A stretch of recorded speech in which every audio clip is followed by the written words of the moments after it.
Gamers, fevers, burgers. Grab your snacks. The underdog, the legend in his own mind. Jaybeazt, dropping memes and bringing heat. Jaybeazt, streaming starting, pull up a seat.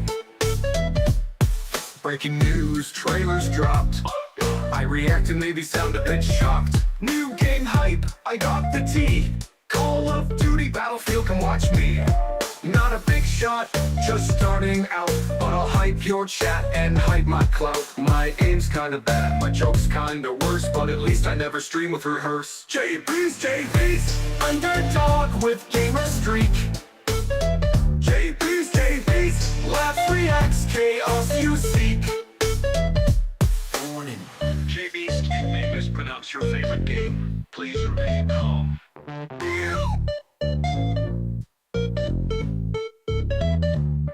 Chat's alive, memes flying fast. I may fail, but it's always a blast. Subscriber hype, not just some friends, but the fun and chaos never ends. Reacting, chatting, sometimes I play, even if I die in the first 5 minutes. Hey, new game breakdown, I'll nerd out loud, making jokes, looking goofy, maybe proud. Jaybeazt, underdog, but bringing fire. Jaybeazt, low by beats, memes and satire. Who's in chat? Beast back. What's the game? Total snack.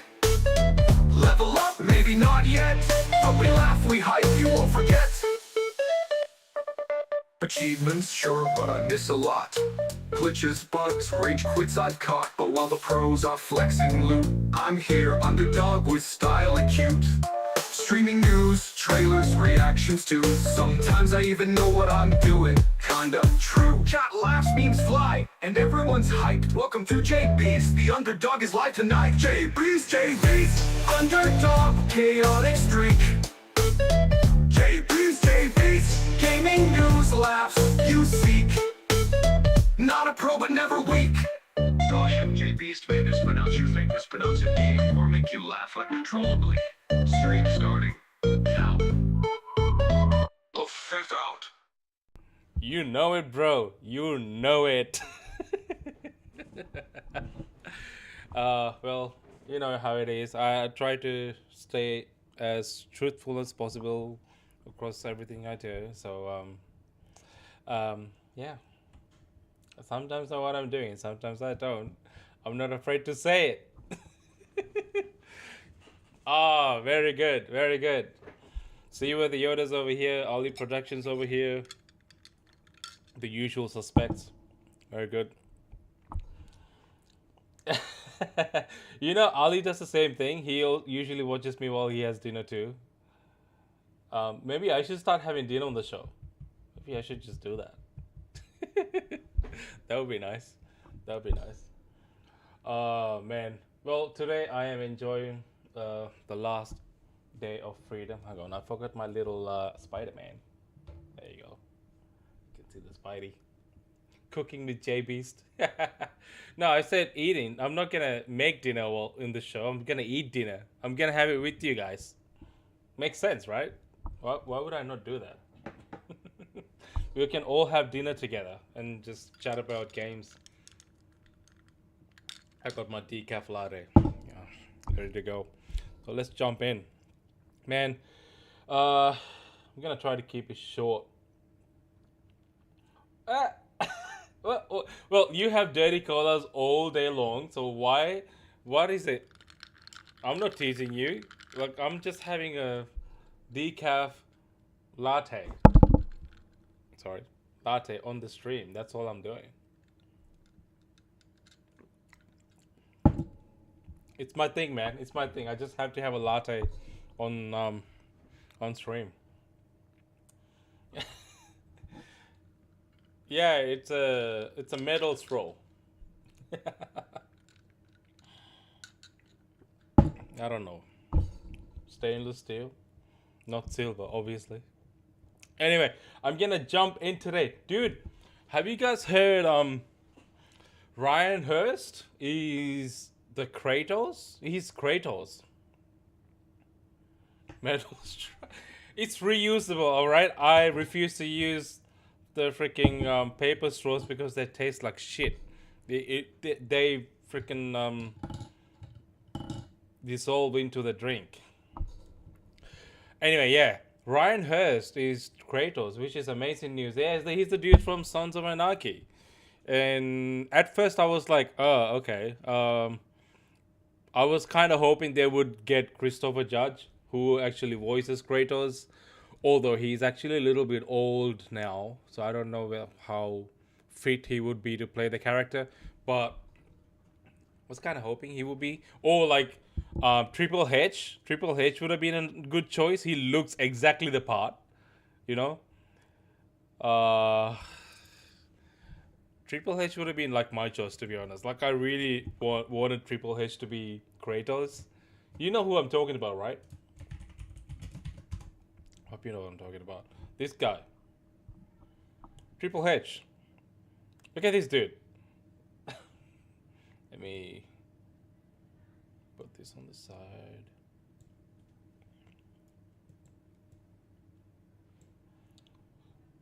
Yeah, this dude looks. I mean, he could play the part, don't you think?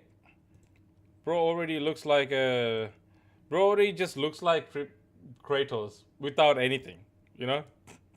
And he's got acting chops. Well, he's from WrestleMania.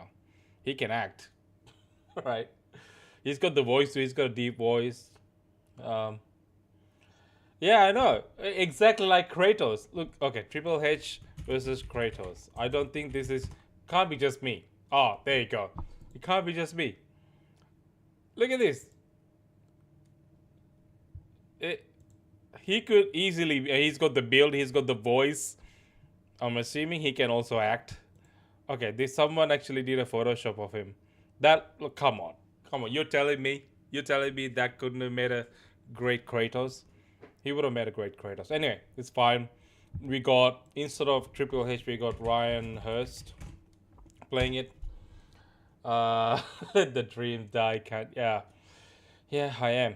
Yeah, I was skeptical about him at first, but then I saw that he voiced Thor from God of War Ragnarok, and he might actually be a decent choice. I mean, I haven't seen a lot of his stuff. I've seen a little bit of Sons of Anarchy, but yeah, I haven't seen a lot of his stuff. But he's a fan. He's a fan. He loves playing the games, and he was Thor, which is a great character, one of the best characters in the second game, Ragnarok, and hang on. Yeah. Thor. Voice. He doesn't sound like Kratos, obviously, because he was playing Thor. So I'm assuming he's gonna do some voice training to get it to sound like Kratos. I'm assuming, you know? Thor, God of War. Can I see something? No, wait, hang on. God of War Thor.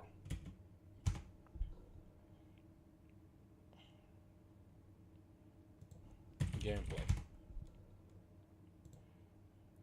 I just want to see how it sounds like. Now have a proper rest, my brothers. Is this?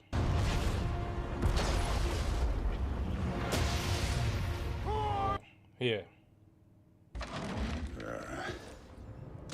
He doesn't sound like Thor. I mean, Kratos, but I guess with proper training he can get himself to sound like Kratos, I would assume. Tradition called blood payments. It means I get a piece of you for what you took from my family. You'll pick it up. The voice needs to be a little deeper though. Like his voice isn't deep enough here as Thor, but I'm assuming he can get it to sound deeper. He is hoping, man. He is hoping. Hopefully, hopefully that is gonna be a good choice. I think the consensus on the internet, on the social media posts that I have seen, has been fairly positive towards him. So I guess like the internet is pretty happy with the choice of him playing Kratos. We just have to see what the actual TV show is gonna pan out. It's been produced by or the published or whatever what do you call it? Produced by Prime Video.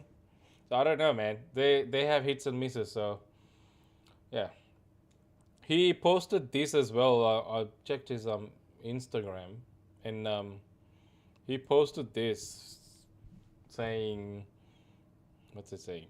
Wait. Yeah, this. How do you check out the caption? Where's the caption? Yeah, used to play as him. Now I get to be him. Grateful to pick up the axe and honored by the fans who made this story legendary. Looks like he's a player of the game too, so that's good. That's good. I guess we have something exciting ahead. Anyway, moving on from that. Dude, HighGuard. We have to talk about HighGuard a little bit. This is supposed to be dropping in like just over a week. 3 streams later. HighGuard. So in December, if you know what I'm talking about, well, Ollie, obviously you know what I'm talking about. The Game Awards show happened and it ended with this game called the HighGuard, and everybody was like, what the heck is this game and why are you showing it to us? Because it was shown at the end of the Game Awards show. Okay, that's the context of this game. Before the Game Awards show, there was absolutely no mention of the game. This hasn't been revealed, so this was actually the big reveal for the end of the show.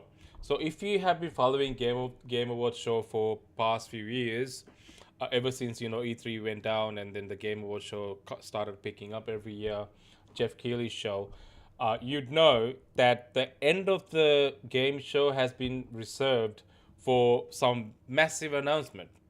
And usually it's from like established big time developers like Naughty Dog or Rockstar or like some big developers, and it's usually like a big announcement for a very anticipated game or some big new title. Last year it was Naughty Dog's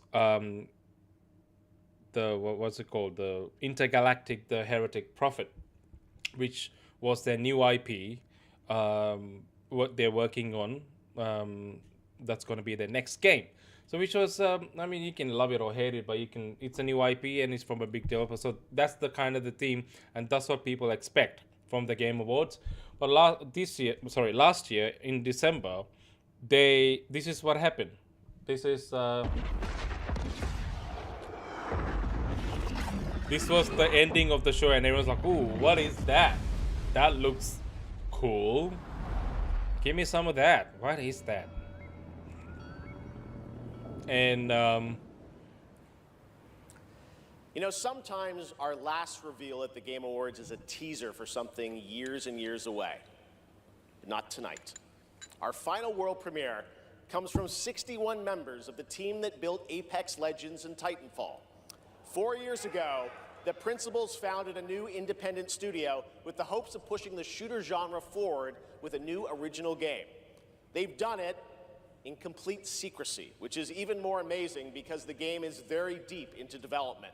Ooh, the power of independent, self-published studios to push this medium forward is a growing and I think positive theme in our industry. They're both great tonight, games. You're not only going to get the announcement of the game, but also your first look at the gameplay. I've played it, and after you see this trailer, I think you're going to want to as well. Welcome to HighGuard. Yeah, and I was like, okay, there's got to be something we know about, or maybe. And then he's like, welcome to HighGuard. And I'm like, what the heck is this? And they showed this. Okay. And I don't know. Just look for a little bit. This is the end of the show announcement That's supposed to be the big massive title announcement, and it is essentially a paladin reformed.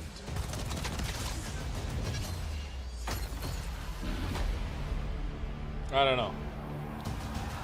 On its own, I don't think the game is like terrible looking, but is it worth an end of the show announcement? Probably not. Right? And they called it a new breed of shooter while looking so generic.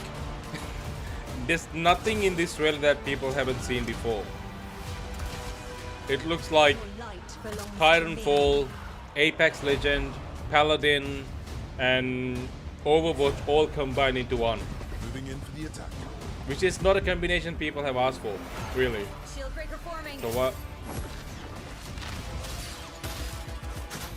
Yeah. Anyway, so this is what happened. So I just wanna fast forward to the end. Yeah, and it's a free-to-play title that's launching in January 26th. Yeah. Pretty crazy, that's right. HighGuard launches in just 7 weeks on PC, PlayStation, and Xbox. It is insanely fun to see, fun to play, as you saw in that trailer. And now it's time for our final award. Last year. Anyway, so that's what happened. This was the big reveal, and everybody was like, "The heck is this?" And after this whole show ended, people were speculating, how the fuck did they manage to get this game as the big reveal for the show? And usually what's known in the industry is that the last reveal spot is really expensive, really expensive. It's like it's been skyrocketing ever since the past few years, and I think last year it was $500,000 from this is not confirmed, but this is just be a speculation. But I think I saw some articles back in the day that showing that they paid, like Naughty Dog paid like $500,000 or something to put their new IP reveal in that last spot of the show. So, and people are like, so did they pay $500,000 to have their game shown in the last spot in the show? And it looked like they made the wrong call, because this ended up doing a lot more damage to the game than yeah, for a free game too. And it ended up doing a lot more damage in terms of like marketing and PR for this game, if compared to if they had just left it alone, or if they had just revealed this in the middle of the show, it would have been fine, right? It would have been like oh yeah, free to play game, very excited, I'll check it out, and that's it. People would have been going on their way. But because this had been revealed as the biggest reveal in the game show, a lot of people ended up giving it a lot of unwanted attention, to be honest, and people were bashing it, and that's what happened. And it seems like this,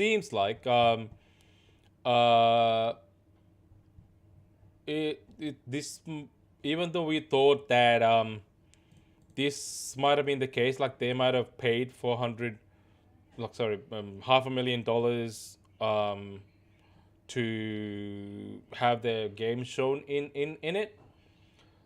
It might have not been the case, because on a social media post by Forbes journalist, what's his name, Paul Tassi, he stated that developers at Wildlight, who are the developers who are making this game, apparently didn't pay for that spot. So he just said that in here. This is the post. It says, I have learned that HighGuard did not actually pay for that Game Awards finale spot. It was just the show putting it there. So, I guess Jeff just really enjoyed it or something. I believe so. So, yeah, it looks like apparently they didn't even pay for the spot, and Jeff decided to just put it in the last spot, and ultimately ended up hurting the game quite a bit, and no one's excited. I talked about this in my previous streams, how even their X account doesn't even have enough followers, right? Do you remember that? Do you remember that? We were looking the. You excited? You excited? Oh, you're gonna play it? You're gonna play it, dude. I remember we were looking at it the other day. This one, HighGuard, and it has 6,730 followers. That's all they've got. And we were looking, we were looking at Concord, which was a terrible game that's delisted right now and can't even play. Got over 10,000 followers. So I don't think people care about this game as much as you, Zavid. I don't think so. I mean, you're excited for horses. Good for you, man. But I don't think people are convinced that this game is going to be good, which is pretty unfortunate for them because it's off to a really rough start even before the game has launched, especially for a free-to-play title.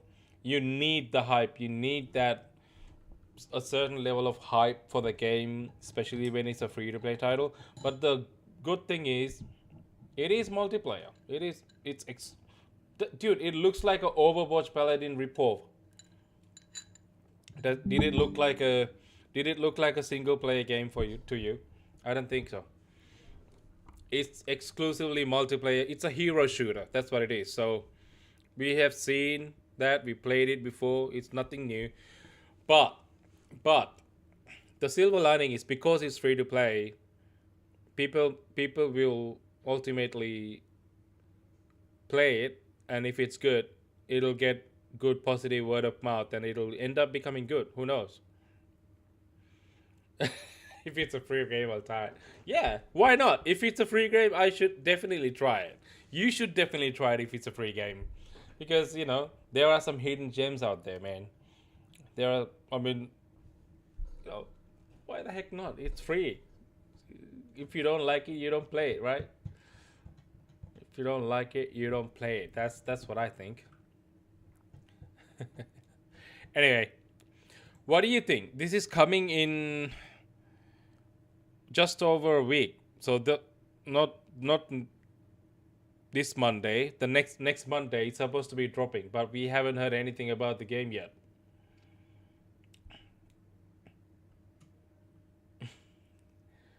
Free game versus paid game. Okay, you can't compare those two. Like I said, the Sri Lankan game that I was talking about, it's an indie game with 2 people making that game, and this is a big budget developer. These are the guys who made Titanfall. Titanfall developers worked on Call of Duty, and they made Apex Legends. This is a big studio backed up by a lot of money. So they're not that small. Imagine, nah. The chances are pretty slim. It's a pretty small indie video. I think the people who play that kind of games are pretty niche. It's not for mainstream. HighGuard is aimed at mainstream. That's the whole point of being free to play, because you need to be aiming for mainstream people, in order for free to play games to work. What are you talking about? What game?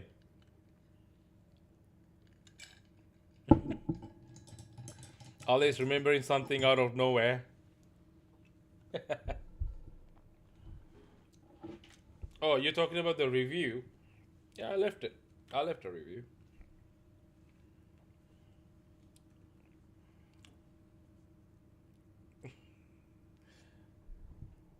Yeah, I left it. Go check it out, Ken. You should have checked it out before asking me, Yeah, I left a review, man. That's the first thing I did as soon as it launched. I don't know how it's doing now, though. Let's actually go check it out. Let's see how it's doing. Journey.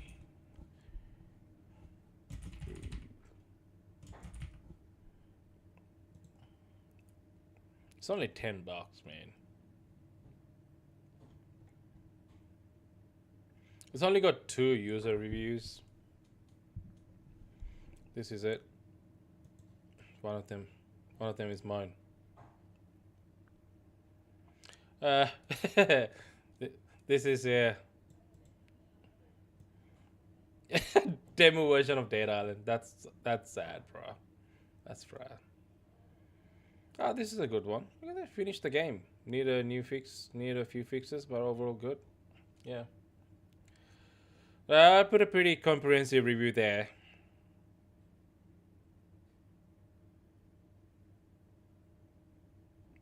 Okay. Well, funny. Yeah, I don't know. Anyway, see. Oh, they responded. Yeah, look at that. They put a. I didn't even see that. I just saw it now. I didn't see it. Thank you so much for your honest and encouraging review. Your feedback motivates us to improve ourselves in future projects. Well, that's good. That's good. I really wish them the best because they are starting. This is actually not a ChatGPT comment, bro. This is actually not. I wrote the whole script myself and I just condensed into a smaller thing. I may have used generative AI to condense what I have written, but it is what I wrote.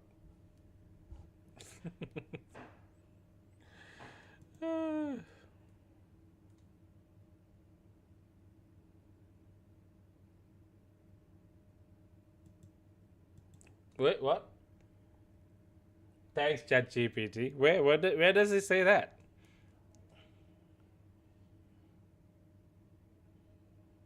Where? Okay, I may have used it to condense what I wrote, but like I had so much shit written when I was making the video, I just needed to condense into one thing. Where, dude? Oh, here. This guy. Ah. I mean, to be fair, I did use ChatGPT to, yeah. Unknown call. Jesus. Shit, sorry about that. I did use ChatGPT to condense what I have written because I had a whole ass script. I didn't want to put the whole script in there, and I didn't want to take. That was my phone, dude. It started ringing. Yeah, I didn't want to take the whole time to just write the whole thing again, so I just used ChatGPT to summarize it. But it's still the shit that I've written. I didn't fucking ask ChatGPT to write it for me. I just summarized it. That's it. I don't know. It's probably a spam call. I get that spam call sometimes. I usually disconnect it from my computer, but I forgot to do that today. Let me do that right now, actually. There you go. That's done. All right, moving on. So yeah, getting back to HighGuard. HighGuard, I don't know, man. This is either going to exceed people's expectations, or it's just gonna be just like everybody expected. Either it's going to be a big surprising moment for everybody when it launches, or not. Completely expected Concord number 2. Concord's the sequel. That's probably what it's going to be. I don't know. We'll just see. You'll find out in what? 8 days. You've got 8 days to go to find that out. Let me know. Let me know how it goes. Are you guys gonna jump in and try it on? Try the game and see for yourself, or are you not even gonna give it a shot? Let me know. Okay. All right. Now we're getting into some good stuff. Still not Assassin's Creed Black Flag though, but I do want to talk about an exciting new development about Assassin's Creed codename Hexe. Assassin's Creed Hexe is, as you know, is a game that's going to be the next new entry from Ubisoft in the Assassin's Creed franchise. Although we are expecting, that is the which one, yeah. So Assassin's Creed Black Flag remake we are expecting to drop this year, and we were hoping that this game Assassin's Creed Hexe would drop later in the year. Looks like it might not even launch this year. It's probably going to be next year, 2027 thing. It is going to be completely different apparently. And from the leaks and what's been confirmed and with various sources, it is going to be a completely different Assassin's Creed game compared to what we have gotten so far, and it has a lot of different things going on for it. Yeah, I am skeptical about that too, but it's going to have a female protagonist named Elsa, and this is going to be set in like the Salem witch trials era. So naturally, the main character, female, going to have some supernatural abilities as well.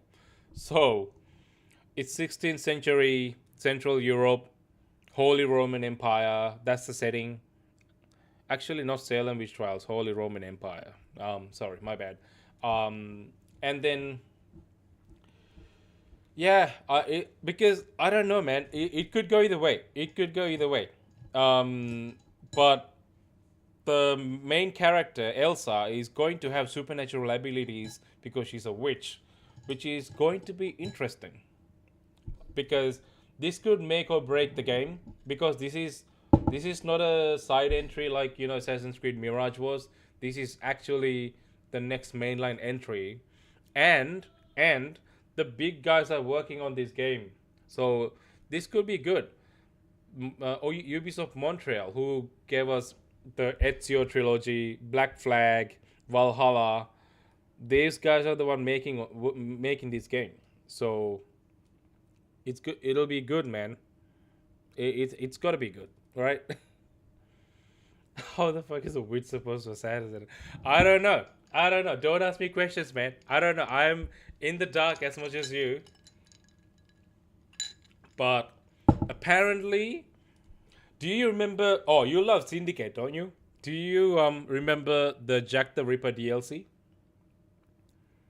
Jack the Ripper DLC for Syndicate was really cool because they used this really cool fear system in it.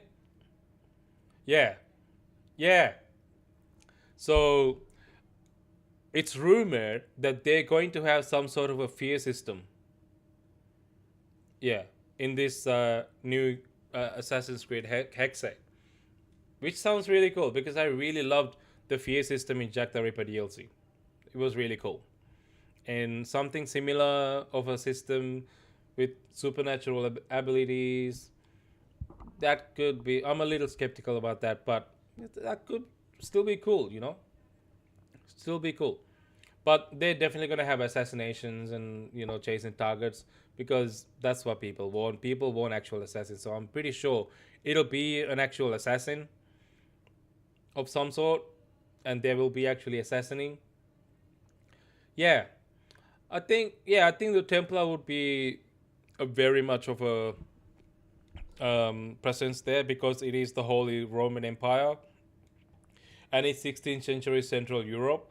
So I think they seem to be doing a lot of changes to the franchise, but I think this might be in favor of what people have asked because people have been asking them to bring back the the Assassins versus Templar thing and the Assassin's Creed, like what the game is about and all of that. Yeah, I don't know. I mean, it sounds cool. It sounds cool on paper.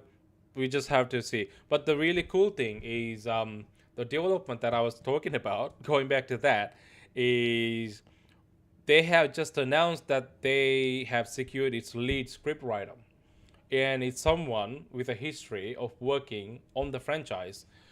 The dude is called Christopher Grilly, and he actually wrote. He was one of the scriptwriters. He was the lead scriptwriter for Assassin's Creed Origins and Assassin's Creed Valhalla. And also he was the lead writer for Assassin's Creed Mirage as well. Those, in my opinion, were pretty good stories. Valhalla was a bloated mess in a way. Or even though Valhalla is to this day is the most selling game. It got Assassin's Creed Valhalla got Ubisoft billions of dollars. Like it's the best selling Assassin's Creed game to this date. But the stories were good. Like the origin story was amazing. Valhalla was pretty good too. Assassin's Creed Mirage has a pretty good story, even though it was short. So I think in terms of writing, this gives me confidence. Yeah, mythical shit. I mean, there's a lot of mythical stuff happening in the Norway and Valhalla stuff as well. Some of the stuff was present in Mirage. Origins, not so much, but I get it. My point is, having Christopher Greeley as a writer gives me confidence. It gives me a lot of confidence because it looks like it's the right choice. Trying to find. I can't see. I'm just trying to see his LinkedIn page, but I can't really see it because I'm not signed in. But he said this in a post, according to Insider Gaming.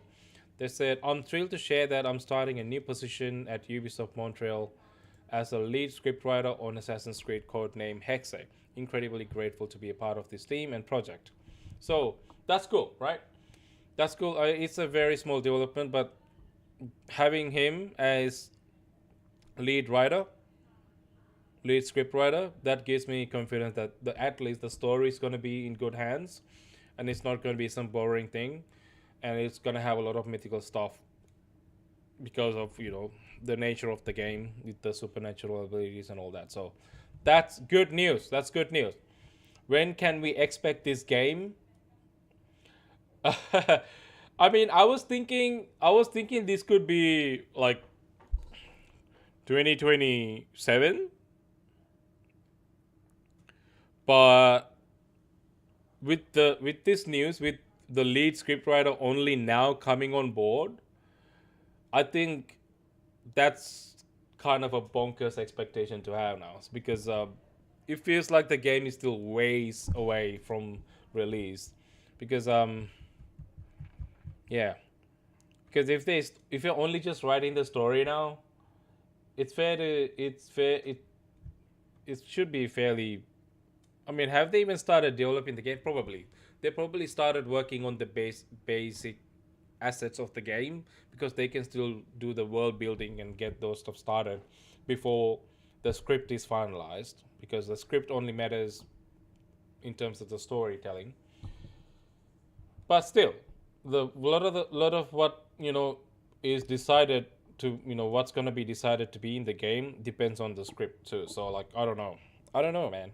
It looks like this might be actually a couple of years away. But with someone with such experience on the team, it appears to be heading in the right direction for the next entry. That gives me some hope. What do you think? Is this good news, or is it just do you think they're gonna make another blunder like they did with Shadows? Shadows was, I don't want to give a lot of shit to Shadows. Shadows is okay, but it was not. It's pretty mid. It wasn't that great. Yeah, we don't talk about Shadows. Yeah, we don't talk about Shadows. That's fair. That is fair. Lowest ranked I ever can. Oh, interesting topic you have brought upon myself, my friend. Lowest ranked Shadows.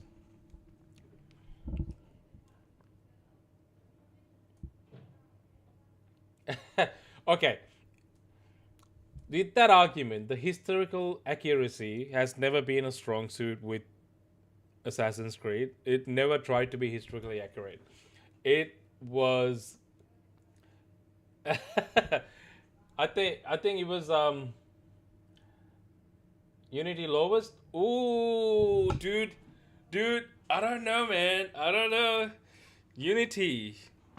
Okay, this might, a lot of people are gonna hate me for this, but I think Valhalla for me was probably the lowest in terms of gameplay. Not the story.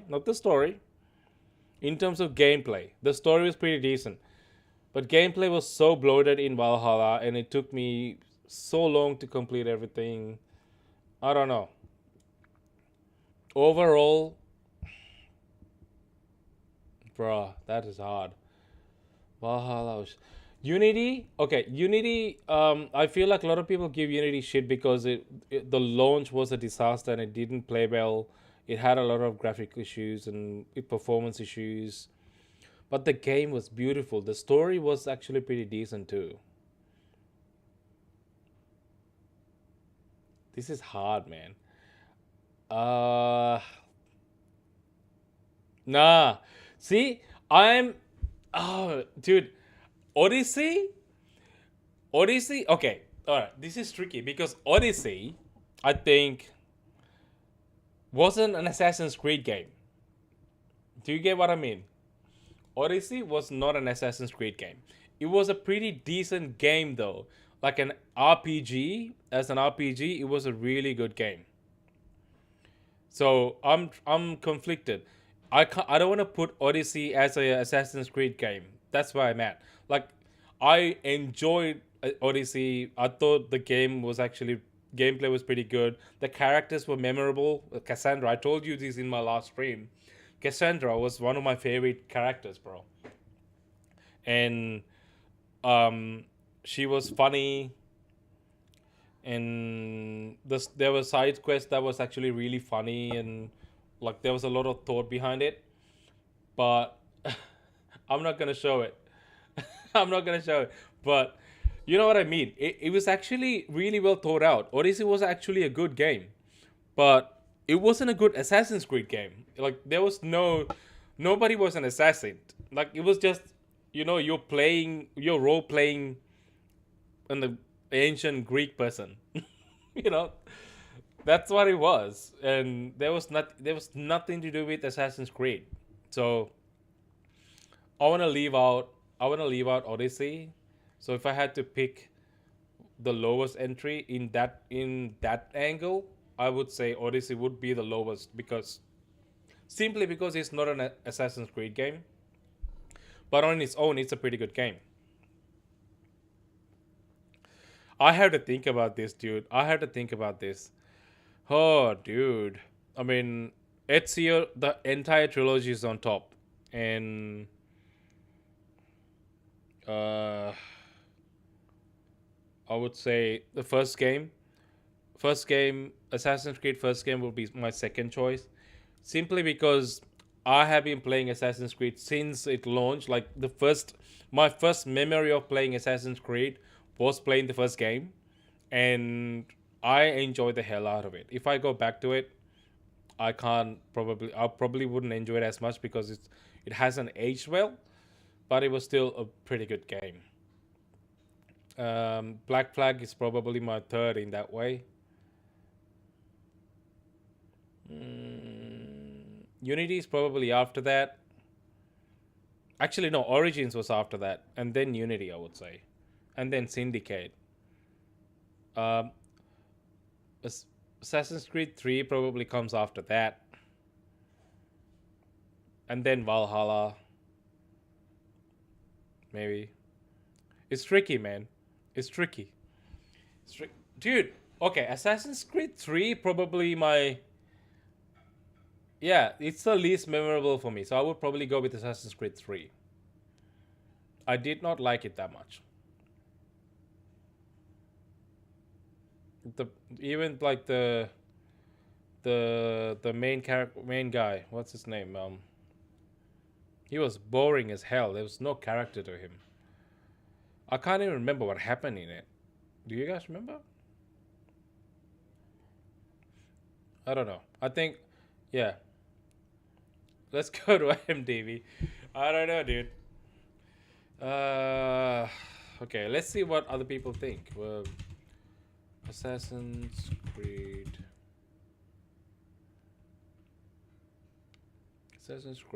ranking IMDb. The Assassin's Creed movie is the lowest.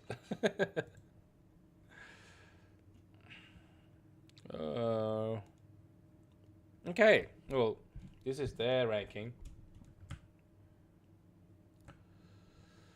Assassin's Creed games ranked in IMDb. Assassin's Creed 2 on the first, on top for them. It's 9 stars. Okay, that's to be expected. Assassin's Creed 2, but to me, the entire trilogy is on top for me. Like the whole Ezio's trilogy, that's on top. And then you got Black Flag second, Brotherhood third, makes sense. Ooh, Valhalla 4. Valhalla 4. But I have said this to you guys before. I think the only reason why Assassin's Creed Valhalla became the best-selling game of Assassin's Creed, and also it's so far high up in this list, because it came at a time where people were all stuck at their homes and got nothing to do. Yeah, it's because of COVID. Because during that time, everything came to a halt, and Assassin's Creed Valhalla released pretty much at the beginning of everything, right? And there were no other major game released on that year either. This was the game that was sort of keeping everybody occupied. It had a lot of bloat.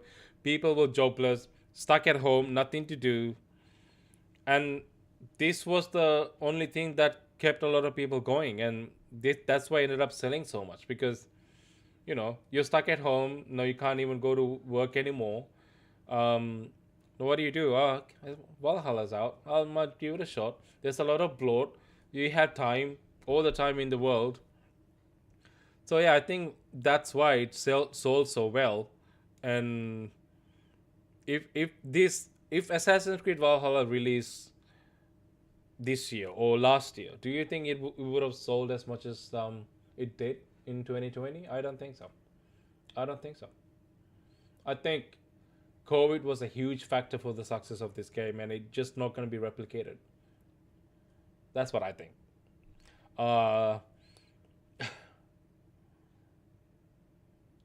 Yeah, probably. Fifth one is Assassin's Creed Odyssey. Fair, like I said, it's a pretty good game, just not an Assassin's Creed game.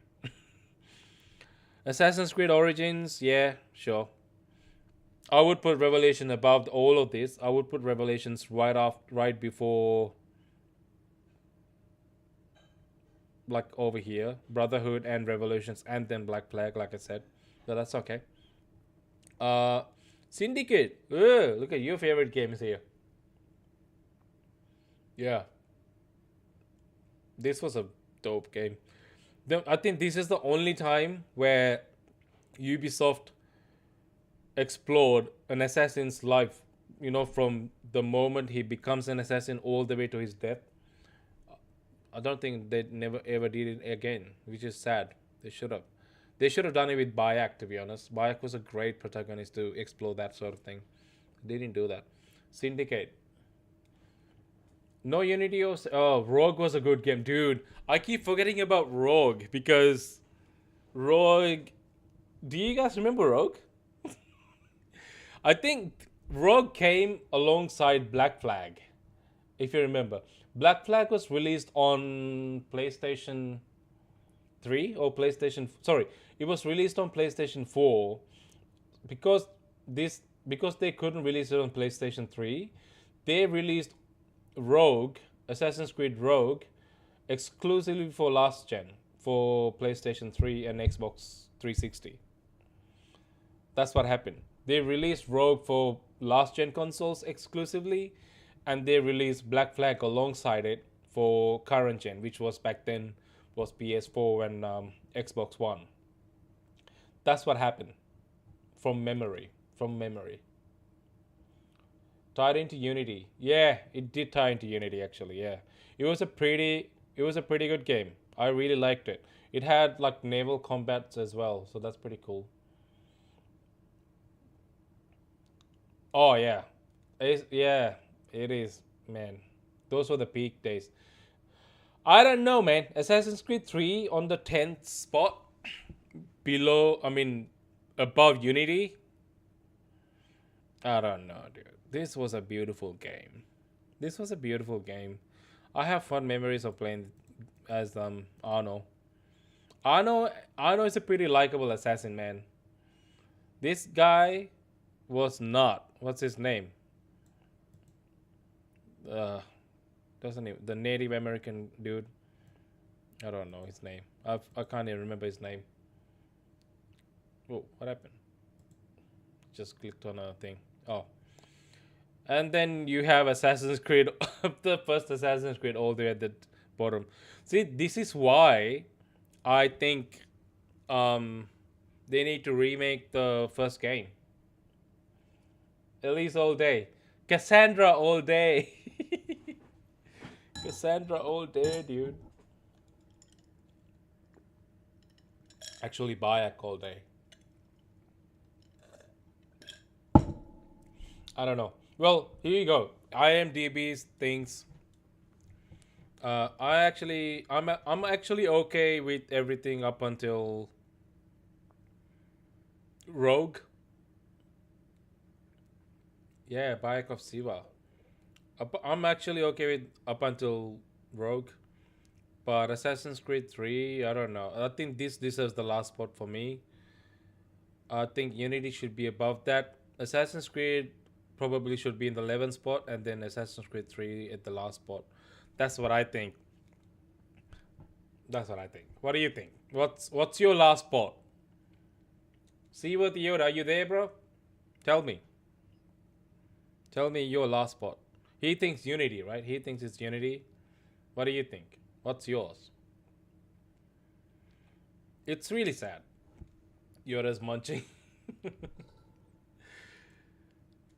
Ali, I think, yeah, it's kind of sad that Assassin's Creed is at the bottom because it's the game that started it all. So I feel like it deserves a spot higher in this list. Because if that game wasn't a success, none of this would have happened.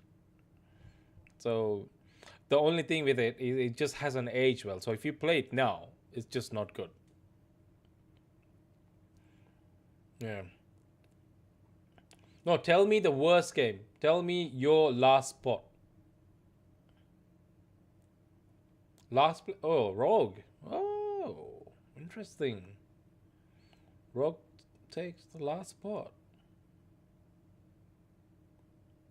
Shadows. Shadows is not even in here, bro. Shadows is not even in here. So, yeah, I suppose.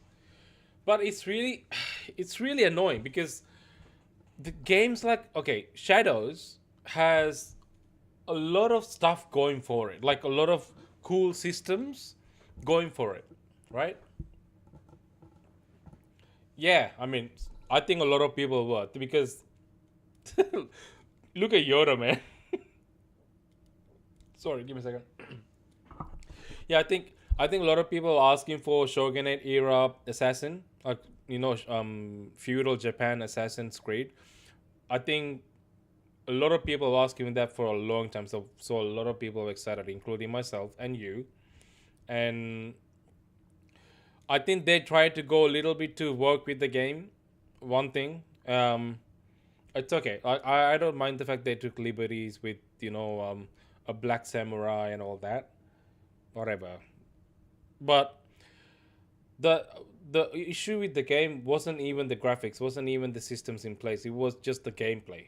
Gameplay was so vanilla at this point. Like if it came out nearly 10 years ago, it would have been a good game.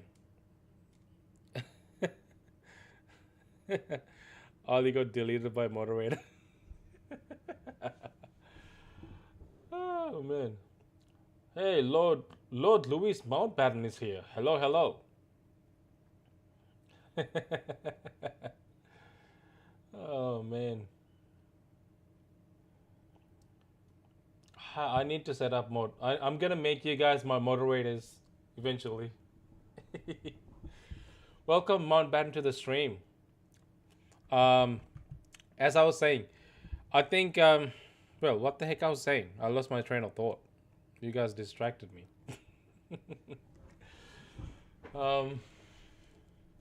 Yeah, Assassin's Creed, man. Yeah, Shadows vanilla. There you go. Thank you. Shadows has a lot of systems in place, right? So like the whole season system was really cool. Like you can change seasons, and the whole entire world is built around to match those seasons. Like the winter looks completely different to summer, autumn, spring. Like that was a really cool system, right? And also like the whole dynamic assassination systems in place, that was kind of cool. The unstructured storytelling, like it's not like linear, that was really cool, but it was kind of executed poorly, I thought.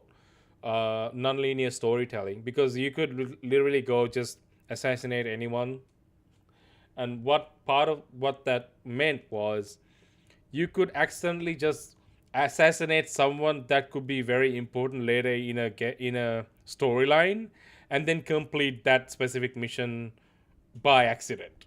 And then yeah, you will get like, oh, you have assassinated this target, and you're like, who's this? Who have I assassinated? And that was kind of confusing. So I think in that way it didn't really work that well, which is interesting because Ghost of Yotei, also a game set in feudal Japan, where you play as, well, a Ronin, not exactly a samurai, but very similar to Assassin's Creed Shadows. They pulled off that non-linear storytelling really, really well, because you had these 6 targets that you're going after. You could actually complete almost all of those targets in a in a in a order that you like, right? So, and they pulled it off pretty well. And this is, yeah, exactly. This is what people hoped Shadows would do, but they just couldn't pull it off. And again, as with Assassin's Creed Ubisoft, or any other Ubisoft game, it had a lot of bloat side quests, and a lot of like little stuff that you have to do. And it's still to this day, if you just log into Shadows, you have all these like daily stuff that you have to complete, and I don't know. They're trying to add replayability to the game by just adding a lot of bloat, but I don't think that's the way to go about it. And this was a huge issue in the previous games, especially Valhalla, even though it sold pretty well. But I don't think people want that anymore, and they haven't received the message. So I think that's why it's annoying, because it had the game world looked absolutely gorgeous. I really liked just trotting around on a horseback, just around the mountains and the hill areas. It's beautiful, and the sound design is amazing. Everything is just so serene, unless the fight breaks out, and then it's not. But like, you get what point. The sound design, everything, the lighting, graphics, it's top notch in the game, but it's not matched with the good storytelling or gameplay, and that's really sad, because Ubisoft has gotten really good with the world building aspect of it. They build beautiful games. Even this is common with games like Star Wars Outlaws and Avatar Frontiers of Pandora. Beautiful games, absolutely gorgeous, and you can just spend hours just walking around and taking it in. But the gameplay is not matching how beautiful the games look. And that's the issue. So I hope they don't have the same issue with the remake of Assassin's Creed Black Flag, as well as the next entry, which is Assassin's Creed Hexe. But yeah, hopefully with the writing, the top writers on the case, and the rumors about them changing everything, and trying to mix things up, they hopefully don't go too far, and try to find that balance that people have been asking for in Assassin's Creed games. So we'll see, right? We'll see.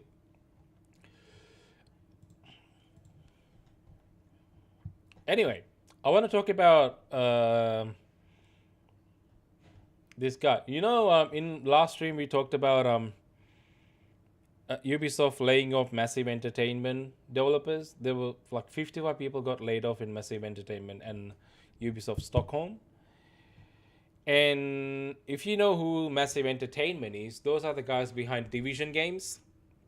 So Uh, and they also made Star Wars Outlaws and Avatar that we just talked about. So they are a talented bunch, I would say. Star Wars and Avatar was kind of felt a little misguided at times, but Division games were freaking awesome, and they nailed it. And Massive Entertainment actually knows what they're doing in terms of those games, and they're working on Division 3 right now. And the guy who's heading that, called Julian Gerardi, I believe that's what his name called. I'm sorry if I'm butchering the name, but he shared a message. Hang on, I'm trying to bring it up. Oh, there it is. There it is. Yeah, I'll just log in. Yeah, so he is leaving Massive to work at Battlefield Studios. What do you think about that? Yeah, Massive Entertainment has shared a message on social media confirming that Julian Gerardi, executive producer on the Division franchise, is stepping down and transitioning to a new role at Battlefield Studios. This takes Gerardi from Ubisoft to Electronic Arts, moving from one shooter series to another. And he has been at Ubisoft and Massive for more than 27 years and recently appeared in interviews talking about the future of Division, making bold promises about the Division 3. Yeah, he said, I remember there was a interview where he's like, oh, Division 3 is shaping up to be like really cool game, and it's going to be a monster or something like that. He was, yeah, anyway, we still don't know what's going on with that game, but yeah, this guy has jumped ship to Battlefield Studios, which is interesting, I thought. Ubisoft talent working on Battlefield 6. What are your thoughts on that, Ali? I don't know what to think about that, but this is what he said. He said, today we want to share that Julian Gerardi, executive producer on the Tom Clancy's The Division franchise, is heading off to a new adventure at Battlefield Studios. While we'll miss him, his mark will live on at Massive, and will continue to bring the world he's been part of creating to our players for years to come. Better not stuff it up. Yeah. I mean, look, I think Division is a great game, but it's no Battlefield. It's no Battlefield.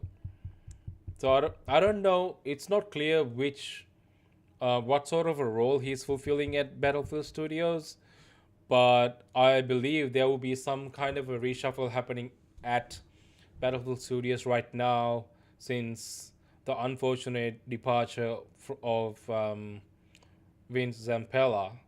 He was the studio head, and now he's gone. I'm assuming there's a lot of reshuffling happening to kind of figure out who to fulfill what role, right? Team play mechanics, yeah, and I can see that. The Division 2 influence might get in there. That could be cool. But I mean, he's been working directly with the Division 3, and it's not even out, and he jumped ship. He's been the one who was in charge of Division 3. So it is weird to me that he has jumped from an ongoing project which has been his baby for so many years. You know, like I mentioned, he's been with Ubisoft for nearly 27 years, which is a long time, and he created Division, and he's been working on those games.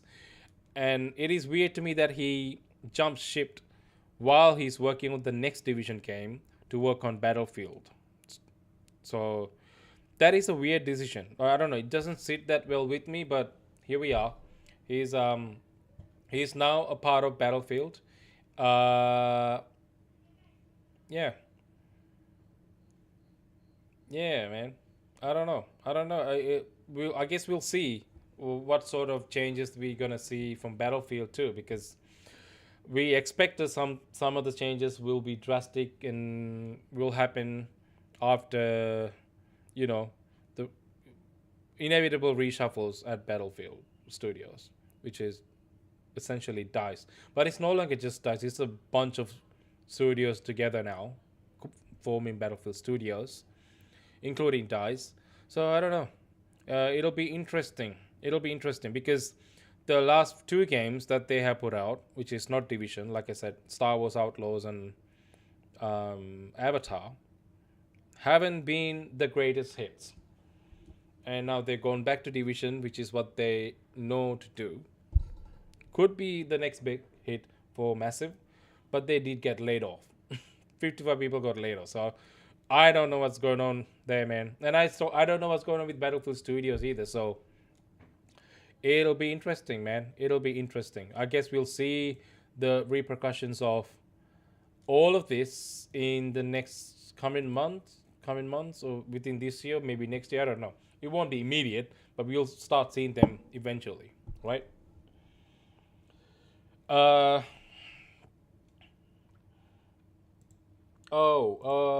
Next one that I want to talk about. Oh, Yoda, you're gonna love this one. I'm gonna talk about Arc Raiders. I came across this article that's talking about apparently there are going to be multiple maps coming this year to Arc Raiders. And Arc Raider devs, Embark Studios, have teased 2026 roadmap and maybe some new maps even grander than what we've got now. So this is interesting. This is very interesting because we haven't. I don't think we explored all the maps we got. We haven't even unlocked everything, have I? Have we? Or was Stella Montes the last one? I don't know. I don't know if it was the last one or if we have any more maps to unlock, but it looks like even better maps are coming this way, our way this year. Yeah, it was the last one. Okay, yeah. So yeah, we're gonna have more places to explore, which is pretty cool. Right? And this is I spotted this on Games Radar. Oh, we need to explore Spaceport. Yeah, we haven't explored that. Yeah. You're right. But yeah, it's good that we have more maps though, because that's pretty cool. It'll keep the game fresh and keep people coming back to it. Ask about Embark's target cadence for releasing new content like maps, weapons, and objectives, enemies. Design lead Virgil Watkins tells Games Radar that sometime soon, I believe we are going to be putting out a chunk of a roadmap for the upcoming months. But right now, it's us kind of deciding exactly that cadence, that stuff, and you're correct on the types of content, and we're going to parcel that out across the coming year. Some of it is reacting to the things you're talking about here, like how players are actually engaging with the game and the things that they are doing. But a lot of it for us is trying to see how we can move the experience forward. You got to think about that, yeah. Of course, adding a new map has its own novelty and it's a new place to play and to do that. But what else? Thematically, gameplay-wise, how do the enemies and the items and the experience in that map all point towards something? It's kind of getting the thematically cohesive stuff together that feels like, oh guys, the whatever update just came out for Arc Raiders, let's go check that out. That's what we're trying to template out for coming months. Okay, I think that's pretty cool. I think because this is ultimately an extraction shooter and there's a lot of exploration involved, and that's sort of at the core of the game. I think it would be really, really cool if they try to shake things up by adding like different elements that are kind of adjacent to exploration. That would be pretty cool. Like Yoda, when we were playing, was it yesterday or the day before? When we were playing Arc Raiders, we came across that little puzzle, and the puzzle segment was really cool. Like trying to figure out what that means. They can learn from Fallout. Yeah, they can. But I really enjoyed coming across a random puzzle and trying to figure that out. That adds a lot of intrigue to the game, right? And that's already in the game. Like there's a lot of puzzle segments to the game, which is cool. Yeah, like having a puzzle segment that you need a team to complete with, that's really cool. And you can take a few pages out from a game like No Man's Sky. you know No Man's Sky started as a pretty basic game, a lot like Arc Raiders right now, even though I don't want to call Arc Raiders basic because it is pretty complicated. It has a lot of systems in place. But No Man's Sky started with a pretty basic exploration game where, all the worlds are just procedurally generated, and you just go exploring and looting and gathering resources, right? You have very similar elements of that in Arc Raiders. So what those guys did with each update, they added like more shit for you to do, right? Sometimes they were like story related. Sometimes they were like, like more stuff, more bases, different gameplay elements were added in some updates, stuff like that. So I think I'm not fully aware of what all those updates were, because there's been like a gazillion updates for No Man's Sky at this point. And if you have the latest No Man's Sky, it is completely a different game to what the launch game was. So yeah, they've come a long time, and they're still releasing updates to that game. I can't believe they're doing that still. So all I'm saying is they could look at what those guys have done and try to do something similar that works for a game like Arc Raiders, because I think introducing new game mechanics would be cool. Something along the lines of puzzles, and things that add to the exploration. I think that would be really cool, because it encourages people to do more exploration. Something that also introduce team play would be really cool also, especially teamwork between not just your squad that you play with, or could be it could be about other players that you come across in your server whenever you play a session. Team play with those guys. Like, I don't know, I'm just spitballing here, but something like that, the different mechanics that keeps the game fresh. So that'd be really cool if they can pull it off, that is. But yeah, I would say Fallout is a good option. Fallout 76 probably has good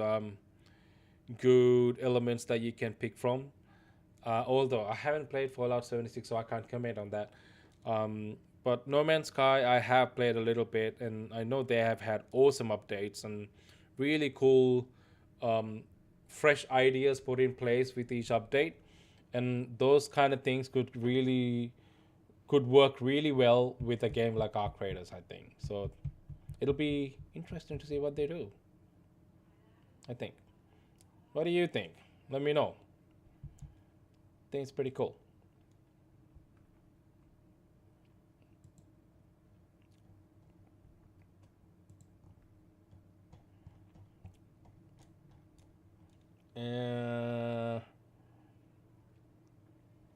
Oh, dude. Okay. I wanna show you guys something. Okay, this is actually pretty hilarious. Uh, let me find the post. I'm trying to find the post.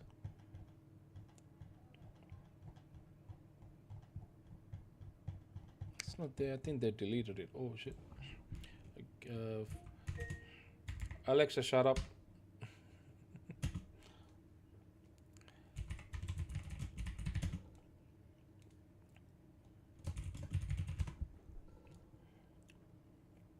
Where's Ali? Yoda, you still there? Sorry.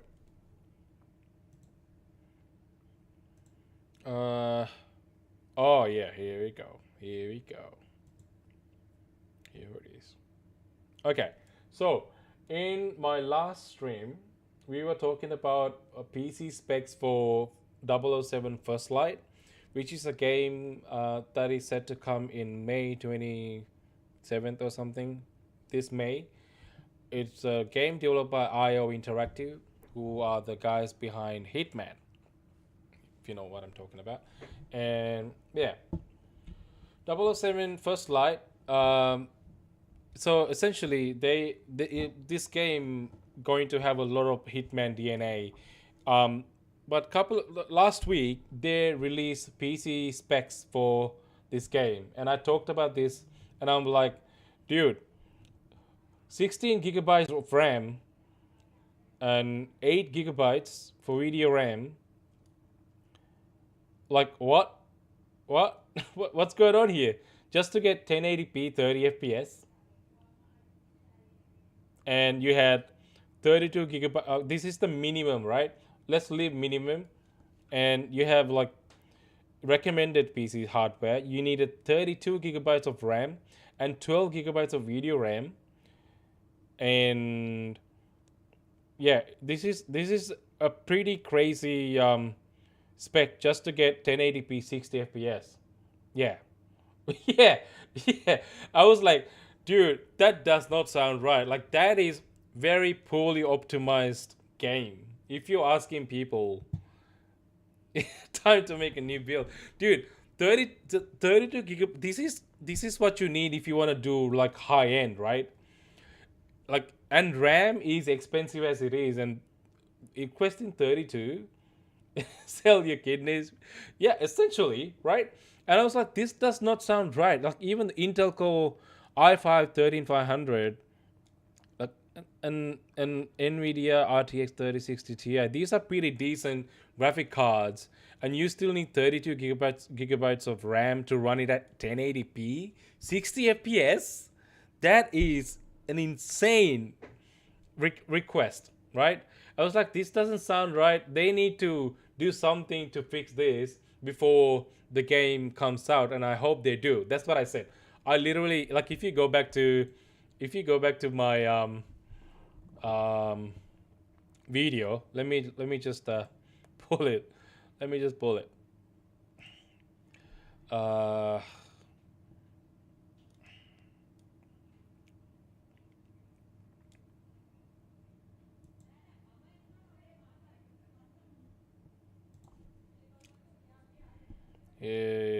PC specs, right? Here we go. This is what I said. Clearly, if this is happening, that means it's still not optimized for the console. If it's running on a PC, they wouldn't be running this on a mid PC. They will be running this on a high-end PC, and if they're still getting this kind of performance, that's questionable, right?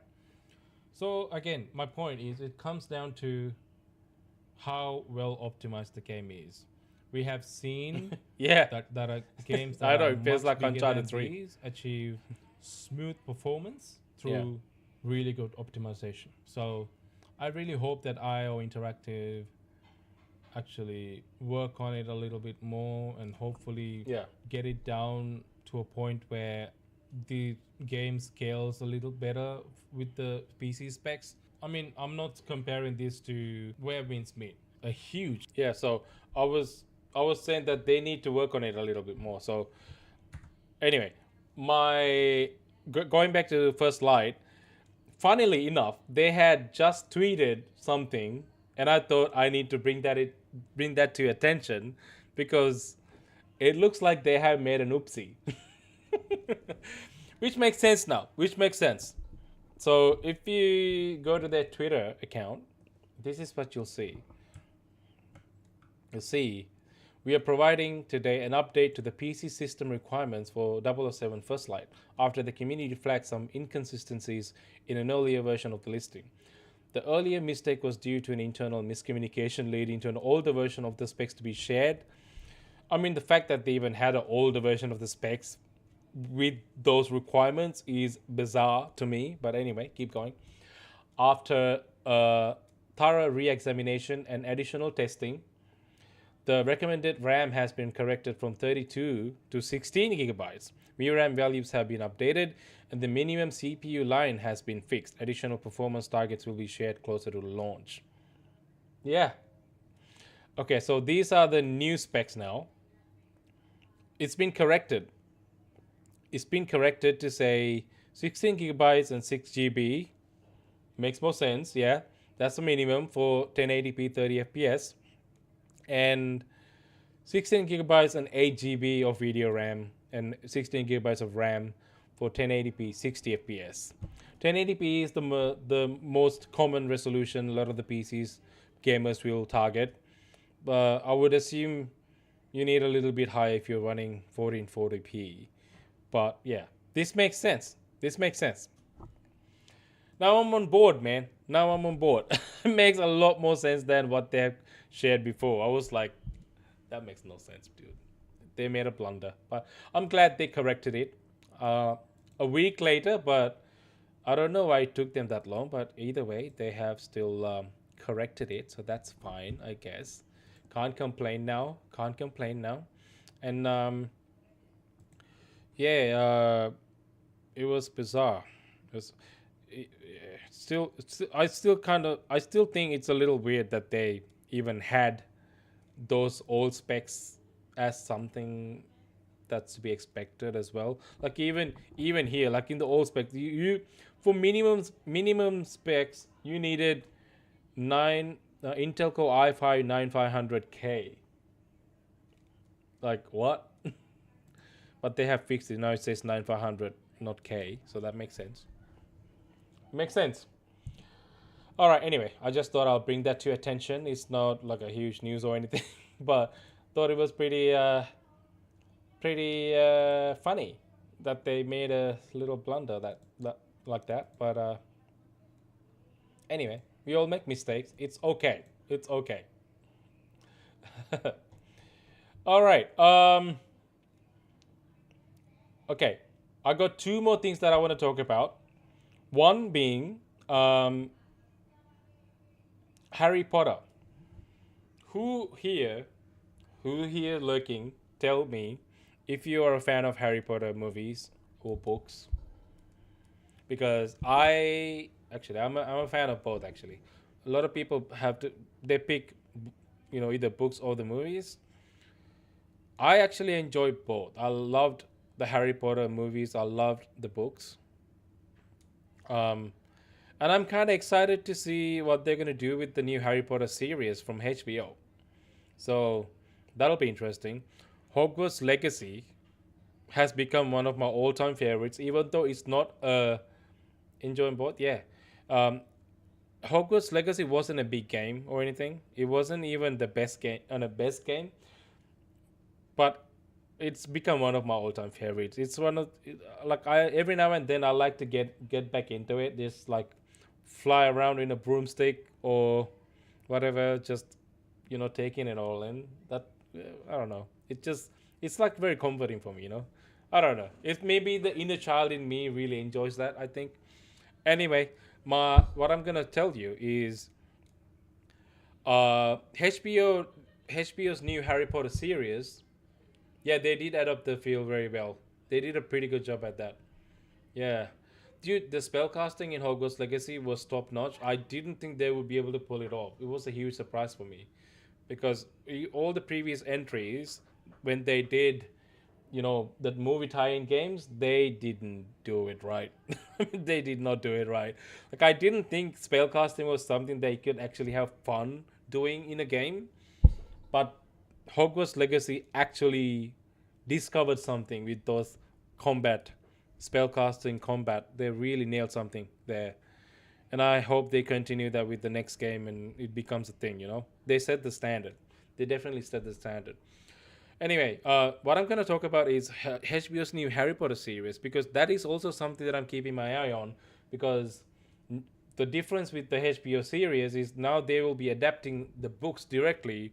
Each book translate into a whole season, which is cool, because one of the biggest gripes about the movies were that they didn't have everything that was in the books, because they had to cut a lot of shit out in order to keep it short and movie length. So they had to cut some of these things out, and which meant as a movie watcher of the Harry Potter series, you may have been missing some context, right? So it just makes sense. Now the Harry Potter series will be adapting each book as a season, so it'll have 7 seasons. It's cool to cover the 7 years. And so far the casting has been pretty great as well. Um, yeah. True. I mean, so you can argue that it hasn't been that long since the Harry Potter movies have come out, but they even already had a Harry Potter reunion. I feel like they could have waited a little bit longer to do this, but now that they're already doing it, whatever. Like, I'm on board. I have some questions about some of the casting, but the main three characters and the twins and everybody, uh, the Weasley family, largely have been pretty good casting, and Dumbledore has been a great cast. Uh, Largely, the casting has been okay. I'm still not sure about how I feel about Snape casting. It's not confirmed 100% yet, though, but it is there. Anyway, um, what's exciting me about this news is Hans Zimmer is joining as the series composer. He's gonna be he's gonna be providing music to Harry Potter series, which is kind of exciting actually. If you don't know who Hans Zimmer is, he's the guy who worked on movies like Interstellar, Dark Knight trilogy, Gladiator. He's worked on Pirates of the Caribbean, Dune 2021, Inception, Lion King, Da Vinci Code. He's worked on like really amazing movies, and he has amazing, like his music is amazing in those movies, and I'm pretty excited to see him join the Harry Potter crew and see what he brings to the table. Because what's concerning is, right, the Harry Potter movies have really iconic Harry Potter music too, like the iconic Harry Potter music that's tied to another legend, John Williams, who composed that all the way back. But and they, even though he didn't compose for later movies, um, they stuck to his theme, the Harry Potter theme, and that's become really iconic and very much tied into the franchise now. So it'll be good to see what Hans Zimmer brings to the table with the Harry Potter series. So I'm really excited to see him be part of it. Yeah, it must have a huge budget. I mean, it's Harry Potter, dude. Like, of course they're gonna have a huge budget. It's it's gonna it's gonna need to be, because you're talking about recreating a magic world, which means a lot of CGI. They might use some practical elements to it, practical effects, but a lot of that will be a lot of CGI elements, and the world building. It's probably gonna end up being one of the most expensive TV shows HBO made, if not the most. I think up to this day, it was Game of Thrones. This is probably going to top that, in my opinion, because it's got a lot of hype behind it. It's going to have a lot of budget. So, and Hans Zimmer providing music for a TV show, dude, like for a TV show, he's doing music for TV. That's crazy. I mean, he's even done music for other games. If you don't know, like he's the guy behind Call of Duty Modern Warfare 2's theme. I'm not talking about the new one. I'm talking about the 2009 original Modern Warfare 2. He made music for that, and he made music for Crysis 2. And I think the latest one he made music was Dragon Age: The Veilguard. Although that game is questionable, probably not the best game, but his music still stands up. Man. He's got great taste. So I don't know whether he's gonna have his like own soundtrack. The soundtrack is actually your gym playlist. Holy shit! Yeah, there you go, man. That's it. That's it, man. It's so good. It's so good. Um, I know, man. I know. So it'll be cool to see his twist on the whole Harry Potter theme. I don't know whether he's going to have have his own version of John Williams soundtrack from the original movies, or he's gonna do his own thing. I don't know. It'll Either way, it'll be interesting to hear how Zimmer this legacy on, because you know it's Hans Zimmer, dude. What the heck? So yeah, man, I'm hyped. In case if you don't know this is Hans Zimmer.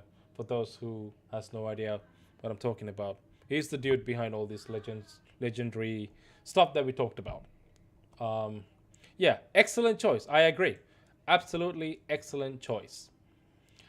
All right. Last news of the day. Last news of the day. I don't know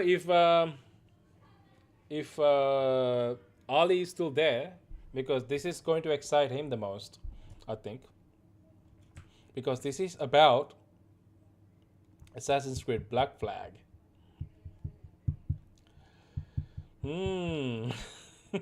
Okay, so Assassin's Creed Black Flag, for those who has no idea and haven't tuned in before,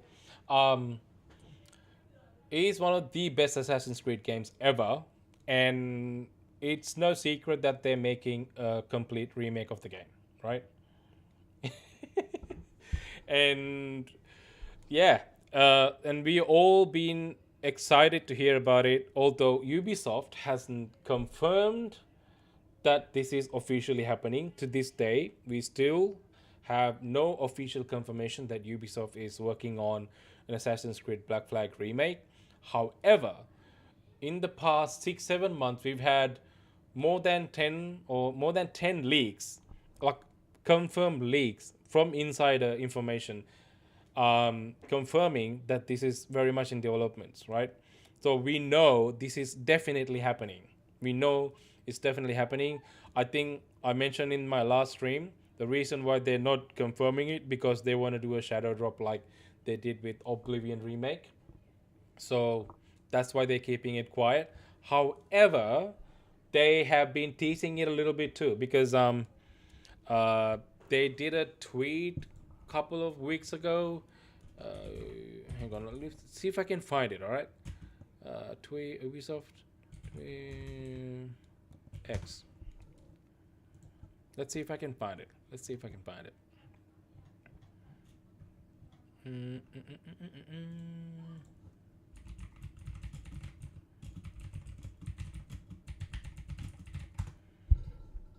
Let's see if I can find it.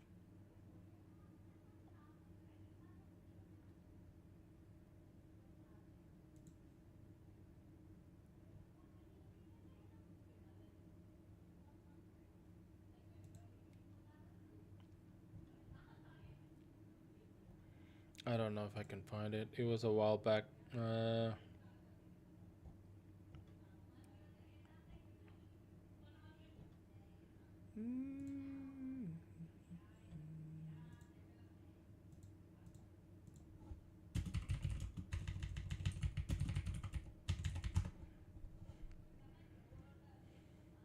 Yeah, I can't find it. All right, but anyway, they tweeted something that had a mention of, like, you know, sea shanties or whatever, and that was like that felt a little intentional. Okay, I can't find the tweet and I can't remember what they said. So anyway, moving on.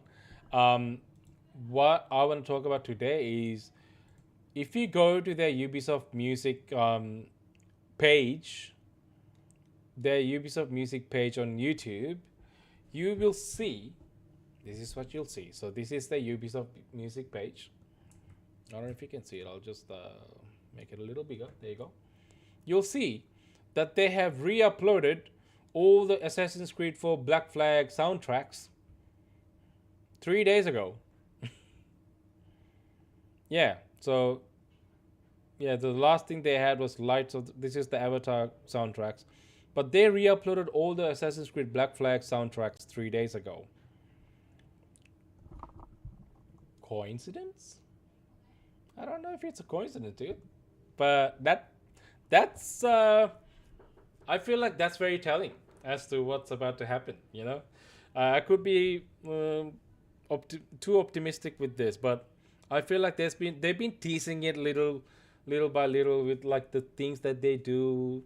Feels like little random things they do. They uploaded the description, like updated the description on the Assassin's Creed Steam page a couple of weeks ago, which felt unnecessary. Like, why would you do that? So those little things they're doing kind of gives away that they're getting ready for either an announcement or a drop for the game. That's what it feels like to me. So otherwise, why would you re-upload game, soundtrack from a really old game back into your music page on YouTube? Why would you do that? So I think they're gearing up to announce the Black Flag remake, which is dubbed Resynced, by the way. And yeah, hopefully we get to hear it, because the speculation, at least whatever we have confirmed from the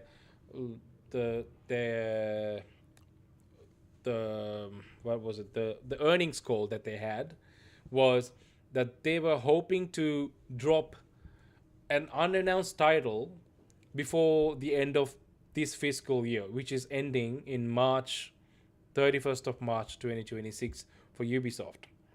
So if it says unannounced title in their earnings call, which we're speculating to be the Black Flag remake at this point. So if it is that, they have to drop it before March. Or in March, I don't know. March is also a pretty big month, because a lot of games are dropping in March. So they're probably gonna try to drop it. They should drop it before that, I think. Not in March. But anyway.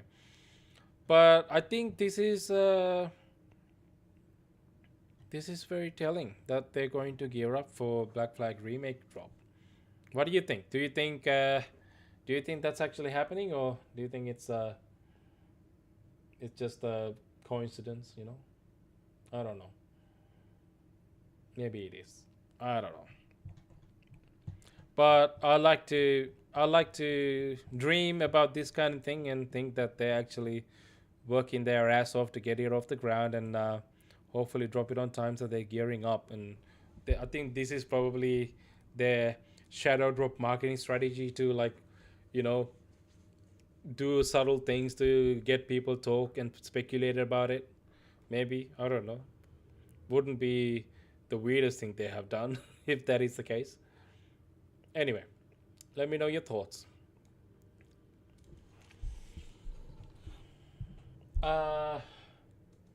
Yeah, I think we'll wrap it up here, man. I think that's it. I do have a couple more things, but I think I'll save it for next run, I think.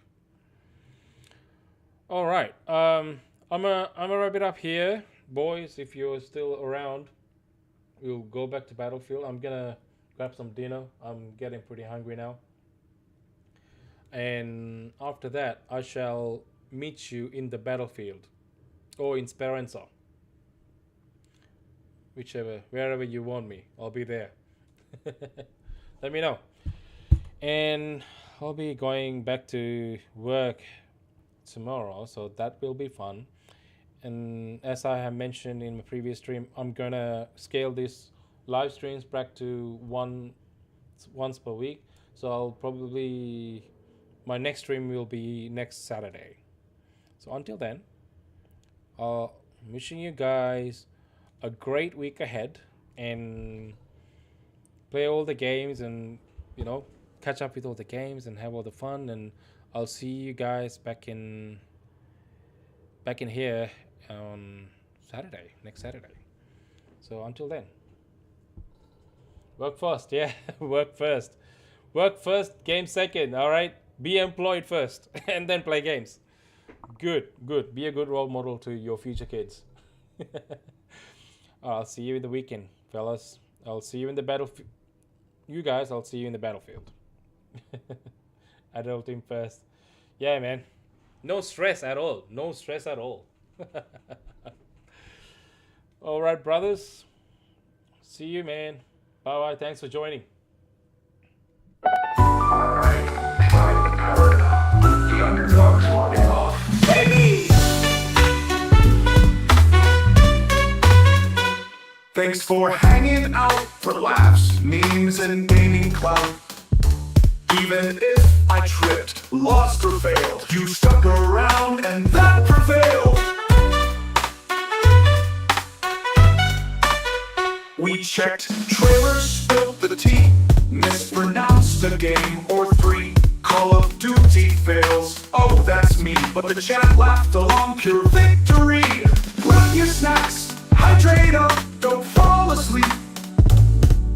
I'll be back soon with news to peep.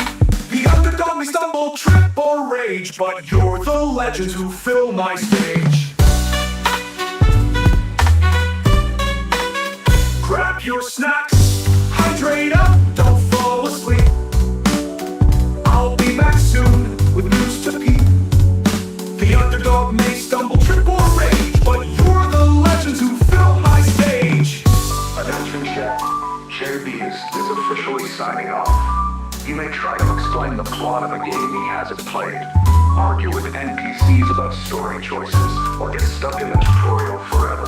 And if someone says something wild in chat, he might go, Oh mate, don't say that! Thanks for surviving the chaos, laughing at my fails, and pretending my Call of Duty aim is fine. Catch you next time, same underdog energy, less chaos, maybe.